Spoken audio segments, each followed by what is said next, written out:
Hello, everybody. This is David Varon again with another episode of just helping everybody with their marching snare drum practicing so that they'll want to be their best with getting in the drum line. Now, today we're going to be going over the first, most basic, but most important exercise called 8 on the hand. So you're going to start with your traditional grip. And what you're going to be doing in this exercise is 8 strokes on each hand. So start off with proper grip and proper form. What I say is with your right hand, your motion should be from the wrist, and it's like you're knocking on the door just like that. So it should be like that. Now your left hand, it's going to be a side-to-side motion if you were to take it flat, and then when you let it curve, it's just going to be looking just like that. The same motion, no arm. And some people say it's like you're turning a doorknob, that kind of wrist motion.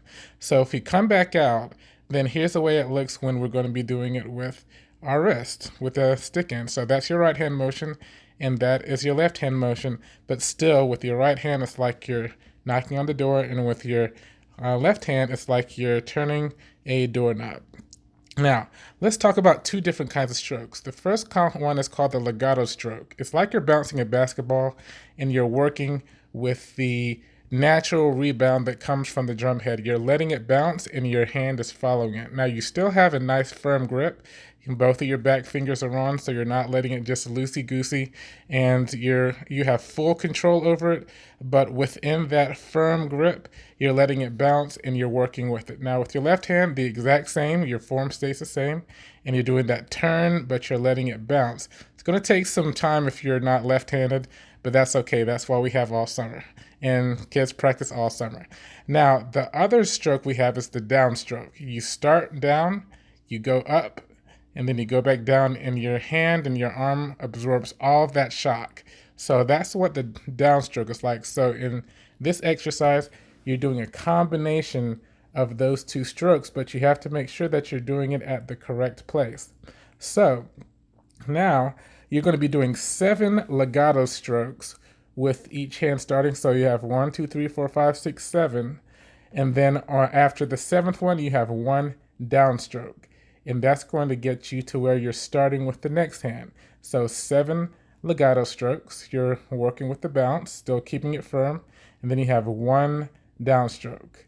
So that's the way that it looks when you do the transition, the 7 strokes, and then the 1 downstroke, and then you do 1 more repetition of the whole thing, downstroke, then you switch, 4, 5, 6, 7, downstroke. So that's the way that you do it. Now, notice that whenever you're not playing with a certain hand, it stays in playing position. So the left hand's moving, the right hand's in proper playing position, and the right hand's moving, the left hand is it's staying in proper playing position. Now, what you're not doing is you're not doing downstrokes. You're not doing downstrokes at the beginning. You're not going down, then up, then down, then up. Make sure you're not doing that. Also, make sure you're not doing all legato strokes. A lot of times people keep that hand up when they're not moving and they're doing all legato strokes. You have to make sure that you're doing 7 legato strokes, and then you end the 8th one on a downstroke like so.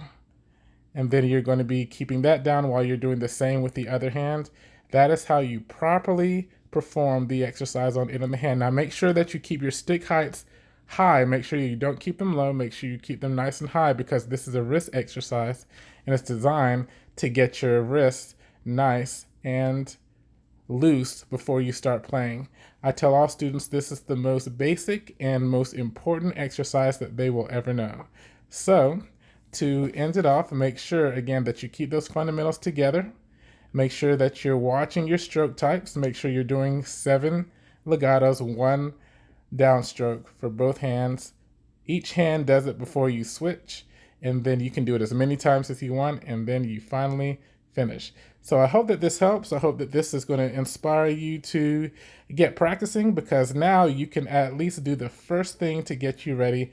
And so I hope you do well, and I will be back for the next one shortly.